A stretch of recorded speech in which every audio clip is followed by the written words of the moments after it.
এত আতঙ্কিত হওয়ার কিছু নাই। এটা হয়েছে কুমিল্লা জেলা বরুড়া উপজেলা, যে বরুড়াকে বলতো বিএমপির ঘাঁটি। এটা একটা খুশবার ছোটখাটো একটা মিছিল, কিন্তু এই মিছিলের মধ্যে এত মানুষ, মানে আমি তো অবাক হয়ে যেতেছি। কুমিল্লা জেলা বরুড়া উপজেলার মধ্যে যে উপজেলাকে বলতো বিএমপির ঘাঁটি, ওই বিএমপির ঘাঁটির মধ্যে জামাত ফিরে আসতো। আবার এই বিএমপির ঘাঁটির মধ্যে জামাত আসলো, ভালো কথা। দেখেন না মিছিল অবস্থা, এখানে কি পরিমাণ মানুষ।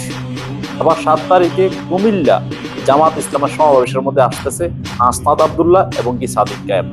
তাহলে দেখা যাবে যে কুমিল্লা বরুড়া উপজেলার মধ্যে একটা জামাতের জোয়ার উঠতে যাইতেছে। আতঙ্কিত হওয়ার কিছু নাই, সবাই একটু চেয়ারটা লাড়া দিয়ে বসেন। 7 তারিখে দেখা যাবে খেলাটা।